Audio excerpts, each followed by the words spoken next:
Já cheguei falando pra ela aqui na sala, falei assim, doutora, você está lindíssima de verde. Ah, muito obrigada. Até o cordãozinho dela vem combinando, você viu? Tá muito chique. Hoje eu tô ornando.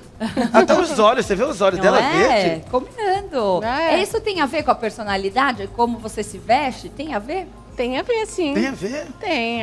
Eu sou uma pessoa mais extrovertida. Então, eu gosto de cores, isso me faz bem. Então, isso faz parte da minha característica. Uma das características. E é interessante a gente notar isso no outro também. E como que se definiria, doutora, fala pra gente, responda para todo o Brasil, para todos nós, como se definiria a personalidade de uma pessoa? Se define? Se define assim, eu costumo dizer que é um conjunto, né, de qualidades que cada indivíduo tem. Então, você nasceu com características, ela nasceu com outras características e, vamos dizer assim, todo mundo, graças a Deus, é diferente. Então, não vamos fechar assim, é certo ser de tal personalidade ou ter tal forma de viver. Então, graças a Deus, temos personalidades diferentes. Se todo mundo fosse igual, né, ia ser uma coisa um pouco chata, né? Já pensou? Todo mundo sorridente ou todo mundo rabugento. Ia ser complicado, né? Viver no mundo assim. Então, é muito legal também. E como é que a gente pode, por exemplo, é possível moldar a nossa personalidade? É possível a gente entender como a gente funciona, como é a nossa personalidade, se aquilo te traz benefício ou não. Então, a gente pode se reeducar. Eu não digo moldar, a gente se reeduca. Porque aquilo que vem da gente vai continuar na gente. Então, a gente se reeduca e vê se aquele tipo de personalidade que a gente está acostumada, né, que a gente construiu, agrega isso na nossa vida. Sim. Porque a gente estava até falando aqui, antes de começar o programa, sobre caráter, sobre personalidade, como a gente pode ser influenciado dentro desses dois aspectos. Eu sei que a gente já nasce com algumas características já inata e algumas que a gente adquire conforme o nosso passar do tempo. Você acha que onde a gente vive, o ambiente, influencia também nessa formação? Influencia, isso eu digo que é o primordial. Porque você nasce, você tem uma carga genética aí, hereditária, que você tem algumas características do pai e da mãe. Mas qual é o lugar onde você vive, né? Com as pessoas que você vive. Ele vai te moldar, que você usa essa palavra, a ser de determinada forma. Então, se você cresce num ambiente onde a família é mais extrovertida, mais alegre, consequentemente, você vai ter um filho assim também. Agora, aquelas mais caladas, mais pacatas, o filho também vai ter a tendência a ser mais assim. Sabe uma coisa, a doutora está falando e me trouxe à memória algo aqui agora. Exemplo, tem muitas pessoas que falam assim, poxa, meu filho ou minha filha nasceram com a personalidade totalmente do meu pai. Ou então totalmente do avô. Como que esse pai, essa mãe, ele pode conseguir administrar a vida, a personalidade do filho, para que essa personalidade dele venha a ser igual a personalidade do filho, ser igual ao do pai? Porque de repente esse pai fala assim, gente, eu queria que o meu filho tivesse a minha personalidade, mas ele não tem, ele tem do meu pai, no caso o avô do filho. Então, tem a hereditariedade aí, tem, e também tem o que é reforçado na gente também. Então, às vezes a criança ouve determinada situação, fala, nossa, você lembra meu avô. Meu avô fazia isso, meu avô gostava daquilo. Então, você vai reforçar a criança.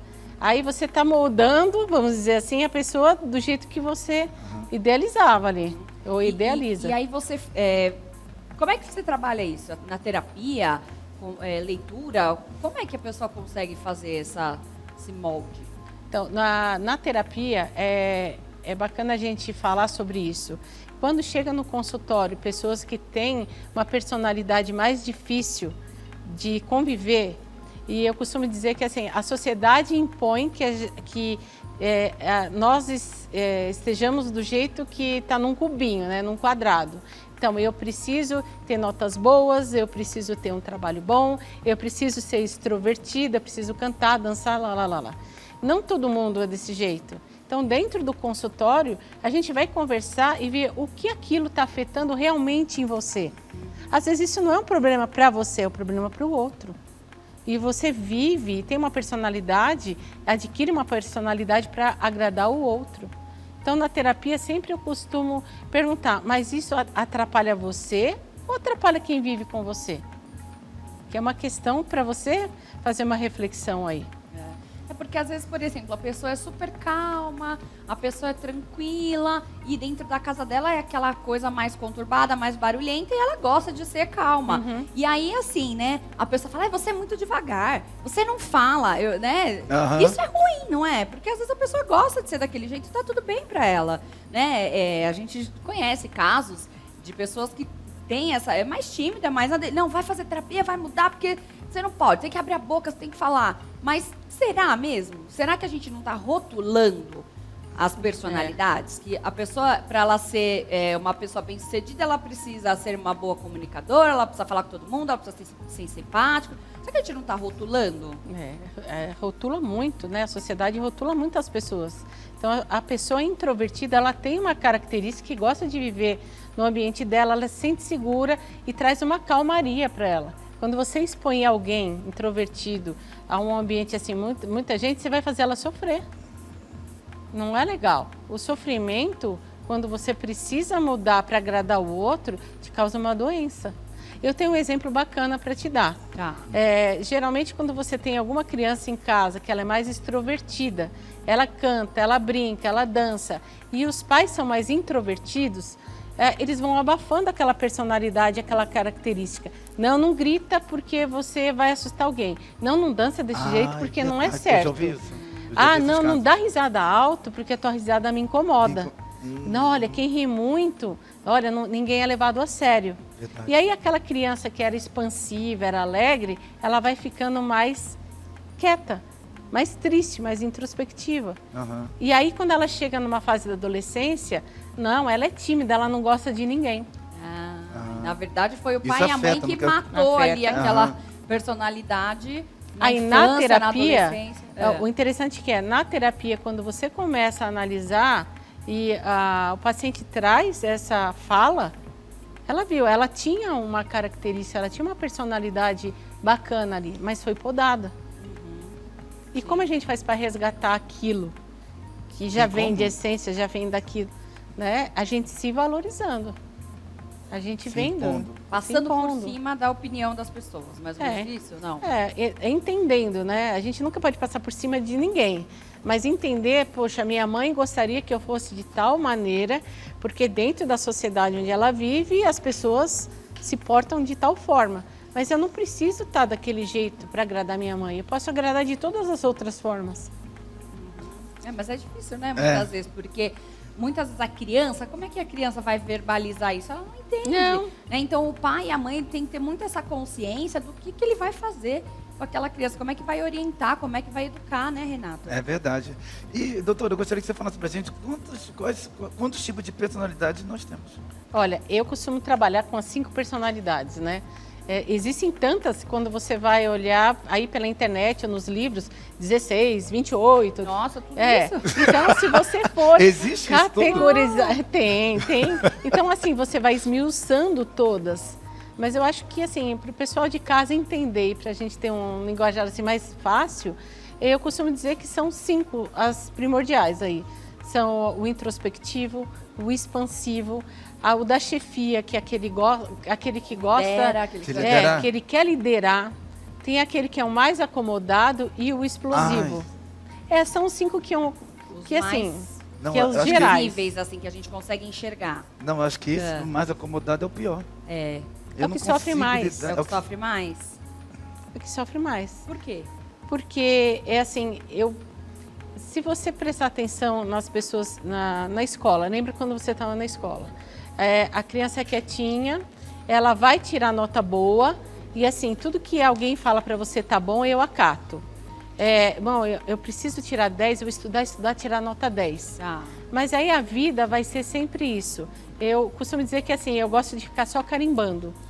Então, eu não vou ter uma expansividade igual o outro de buscar coisas novas. Eu não vou ter uma liderança porque eu me acomodei. Então, eu só vou saber aquilo. Há 20 anos, tá tudo bem, carteirinha assinada, tudo aquilo. Geralmente as pessoas, o exemplo é assim, eu vou procurar um cargo público porque eu vou ganhar tipo R$1.000 por mês E esse R$1.000 para mim tá bom. Tá ótimo. Só Não, mudou. você pode aposentadoria, usar né? toda a tua esperteza e ousar. O acomodado, ele tem medo de ousar. É aí o que sofre mais, porque você vai viver sempre a mesma vida, do mesmo jeito, com medo. É a Sim. pessoa que vive com medo. E como se fala no meio da personalidade, você deu exemplo aqui de 5. Desses 5 que você acabou de relatar aqui para todos nós, a bipolaridade se enquadra em algum desses 5? Então, a bipolaridade já é um transtorno. Né? Gente, é um transtorno Já é uma assim. comorbidade dentro do indivíduo. Então, quando a gente fala da personalidade, a gente está falando das características comuns, o normal do dia a dia. Quando a gente fala da bipolaridade, a gente já entra num transtorno e já é um quadro psiquiátrico, que a gente Mais precisa grave, tratar, né? já é mais grave. Então, eu não consigo, a química do meu cérebro não está em harmonia. Então, ora eu vou ter nervoso, ora eu vou ter euforia. A bipolaridade é isso. Eu tenho um amigo que ele é assim, ele é maravilhoso. Pensa num cara prestativo, é um obreiro prestativo, maravilhoso. Mas do nada, se você fala alguma coisa que desagrada ele Já muda. Gente, ele muda de uma forma que ele... não quero mais saber, não vou falar mais com ninguém. Falei, cara, eu tô falando com você, a gente só está conversando. Sabe, há uns minutos atrás, Babi, doutora, ele estava ótimo, maravilhoso, brincando com todo mundo. Ele é pau para toda obra, mas se você fala alguma coisa que venha desagradar ele muda totalmente. Mas aí pode ser uma pessoa mimada também, né, doutora? E também tem outros transtornos, né? Tem um transtorno que chama assim explosão intermitente. A gente não sabe se a pessoa tem esse transtorno. E o legal da gente conversar sobre personalidade e entrar no universo que assim, eu vou entender como esse meu amigo funciona, eu vou respeitar que determinadas situações ele não vai conseguir aguentar, então eu não vou deixar ele chegar no limite. Então, cada um tem um aspecto aí que a gente precisa ter um cuidado, Certo. né? É bem A bipolaridade já é um assunto psiquiátrico que, em certos casos, tem que usar medicamento. Uau! Então, a gente precisa equilibrar essa química do cérebro. Não é assim do nada. A pessoa não se torna um bipolar do nada. Ela não nasce bipolar. Então, tenha... Eu achava que, não querendo mudar do Aham. assunto sobre personalidade, a bipolaridade, a pessoa já não nasce com isso? Não, isso daí, ela vai... adquirindo. Vai, porque também em certos momentos da vida a pessoa passa por traumas. Geralmente, assim, excesso de nervoso. Tem outras características que constituem uma pessoa bipolar. Né? Então, de pequenininho, você não vai falar ela é só bipolar, não. Ela tem outras comorbidades que entraram com bipolar. Aquele negócio que todo mundo fala assim, ai, nossa, aquele amigo meu, aquela amiga minha tem uma personalidade forte. Isso aí existe mesmo ou não? A gente pode falar desse jeito? Existe uma personalidade forte? Tem a personalidade forte, que é aquela que impõe, ela passa Ela por cima entra dos onde nesses outros. 5? Eu costumo usar como a quinta. A quinta. É a quinta porque eu acho que na clínica é a mais difícil de lidar. De lidar? Porque a personalidade forte também geralmente não gosta de fazer terapia. Porque assim, vai contra o que ele está pensando, é o Ele é dono sempre da o certo, razão. o dono da Em razão. todo lugar ele fala alto, ela fala alto. Ela impõe uma regra e você, como tal, tem Tem que que seguir seguir. aquilo. Então, é reforçado também. Porque sempre essa personalidade forte tem um ganho, ela consegue. É. Uau! Tem aquilo, né, que a pessoa fala, ai, não, a pessoa tem a personalidade forte, então não vamos falar nada, deixa pra lá. Não, Ó, chegou falou ele, isso, não, ó, chegou ele, chegou ela. Quer ir viajar naquele lugar, então vamos, pra não dar confusão, vamos. É, Então ela é. acaba realmente ganhando e a gente reforça mais ainda essa personalidade que poderia ser diferente. Poderia, porque sempre quando você vê que alguém está sobressaindo você dá um limite ali. Né? A pessoa, geralmente, quem tem essa personalidade forte não tem limite. Fala o que quer, na hora que quer, impõe o que quer. E é difícil. E dentro da terapia, é até curioso falar. Diz aonde a psicóloga tem que sentar ou não tem que sentar, a hora que começa a sessão, a hora que termina. Nossa. Então, como você lida com isso? É. O que você... dentro da terapia, você conduz a sessão. Então, um dia era, a senhora senta aí. Por que isso te incomoda? E se eu não sentar? Então, você vai trazendo para a realidade a pessoa e falando, você sabe o que você faz me incomoda? E como me incomoda, deve incomodar muita gente. Porque, às vezes, a pessoa que tem gênio forte, ela nem sabe Ela que não incomoda. repara, né? Ela não A maioria consegue das reparar. vezes, não. Ela só vem para a terapia quando, assim, ou acontece alguma coisa com a esposa, com o filho, ou com o marido. Uhum. Então, eu digo assim, mulher e homem, não tem... Tem Não. sexo que vai passar, né? Tanto homem Não. quanto mulher pode passar por isso. E é interessante que tem pessoas que têm personalidade forte, que já é do gênio dela mesmo, e tem outras que já têm a personalidade forte quando alguém mexe com algo que vai diferir. Por exemplo, nós sabemos que se tocar no nosso filho, a gente já vira um leão. No filho, na filha, ou no pai e na mãe. Mas tem pessoas também que já são mais calmas, já são tranquilas concernente a isso. Sim. Aí eu te pergunto, doutora, como, no meu exemplo, se no ambiente de trabalho, vamos colocar no ambiente de trabalho, tá eu, a Bárbara e mais uma outra pessoa conosco, somos em 3. Nós dois temos um temperamento tranquilo e estamos lidando com uma pessoa que tem a personalidade forte. Como que nós dois, eu e a Bárbara, vamos saber ter sabedoria na administração ao lidar com essa pessoa que tem personalidade forte? Olha que interessante, se vocês dois têm a personalidade calma e o outro você vai, se ele está nervoso ou ela está nervosa e você entrar no nervoso deles, você está sendo igual a ele. Então, se você já tem esse discernimento de perceber que ela é diferente de você, tudo aquilo que te incomoda no outro, você tem que arrumar em você. Então, por que aquele de personalidade forte está tendo força em você? Você está deixando. Então, eu posso estar com você brigando comigo, você está na guerra, eu não estou. Eu não vou entrar na sua guerra porque você quer. Entendi. Não tem como. Isso daí também é um exercício de paciência. Isso que eu ia falar, um exercício falou tudo agora, de paciência. Paciência, não é assim da hora para o outro. Vou falar a verdade, doutor, é chato. É chato porque não é criança.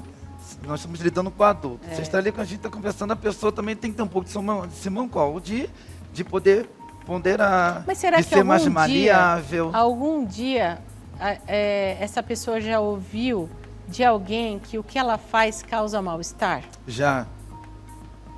Então ela tem um prazer aí de tratar o outro mal. Mas aí que tá.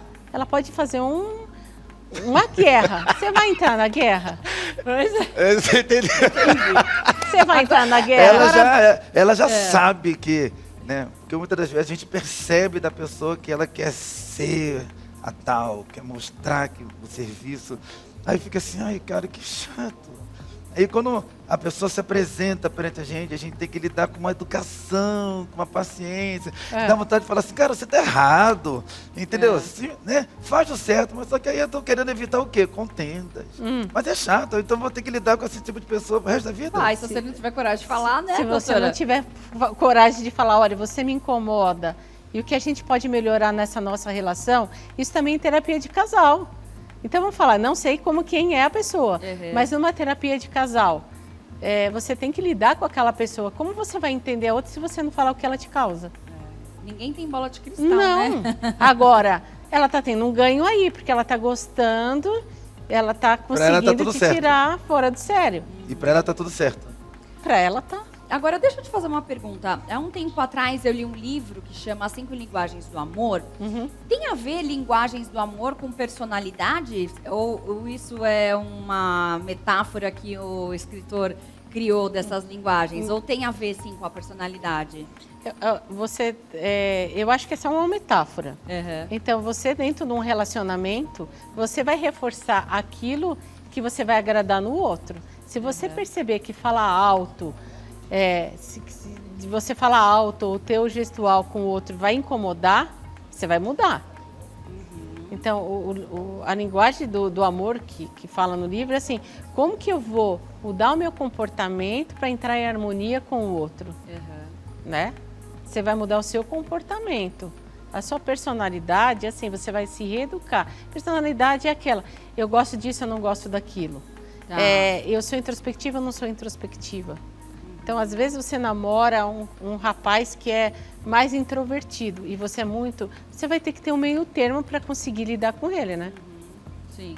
Agora, falando de relacionamento, porque a doutora já entrou no assunto. Doutora, muitos relacionamentos inicia-se com a personalidade tão tranquila. Eu não sei, começa muito... eu não sei se a pessoa quer conquistar, então, tanto da parte do homem quanto da mulher, ambas as partes começam a fazer as coisas para poder agradar. Mas a gente só consegue descobrir a personalidade da pessoa, nunca é antes de colocar aliança, sempre é depois. É óbvio. É óbvio. Depois que é tipo aquele incrível. doce que vende pra criança, que é o chocolatinho, que é um ovinho. Na hora que você abre, surpresa, até a surpresa. E tem muitas pessoas que falam assim, gente, mas eu tô com ele, ou com ela há 3 anos, 5 anos, nunca descobri, eu nunca soube que ele era assim. E, doutora, porque a maioria... Vamos botar aí, doutora, me ajuda. Uhum. Babi também, que já é casada há muitos anos, me ajuda aí vocês. Por que não... Por que isso não se desenvolve antes de colocar aliança? Sempre depois. Vamos botar que 95% a pessoa só descobre a personalidade da outra depois.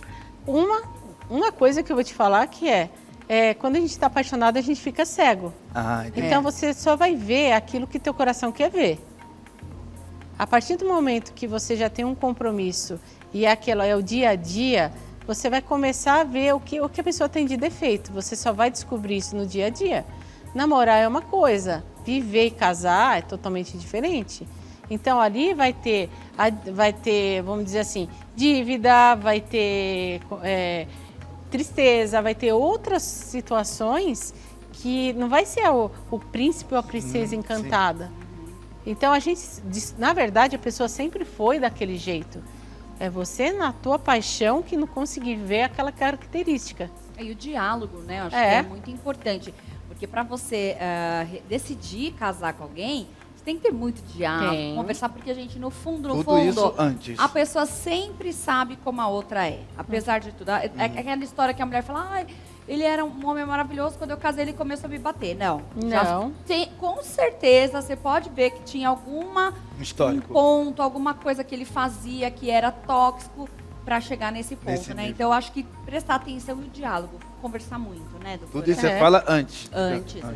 Antes e depois. E durante, depois. E depois, porque assim, você casou, não é porque você casou que você tem que aceitar tudo. Geralmente, a pessoa na fase do namoro aceita tudo. Verdade. Mas então, depois, aí vai ficando mais difícil. Porque aí fica cômodo. Exatamente. Parece que a responsabilidade vai dobrando de namoro. Não, namoro, aliança de compromisso. Depois da aliança de compromisso, noivado vem um casamento. São várias etapas até chegar lá, né? Eu costumo dizer, dentro da terapia de casal, que assim, ninguém te enganou, você não casou, obrigada. Então, a dificuldade já existia. Mas ou você fazia que não enxergava, ou você estava tão apaixonada que você queria um espelho. Você só via aquilo que te convia. É isso. Bom, é isso. Acho que falamos aí um pouquinho sobre personalidade. Você descobriu qual é a sua? Você que está aí em casa assistindo, está aí nos assistindo o seu trabalho. Eu estou sentindo que a tua personalidade é forte, hein? Só de estar assistindo a gente ser gente boa. É verdade, com certeza. Nada melhor que você que está nos assistindo pegar todas as informações. Você quer buscar um tratamento consciente à sua personalidade, a nossa doutora Adriana vai estar passando agora redes sociais, telefone de contato, você entra em contato com ela. Pode passar, doutora. É Adriana Cassetari, meu Instagram. Eu tenho meu site também, que é adrianacassetari.com.br. Lá tem uns vídeos, tem uma coisa bacana. E no meu Instagram vai ter um teste aí de personalidade. Então, mais tarde dá uma olhadinha lá. Que legal. Vou entrar lá para ver também.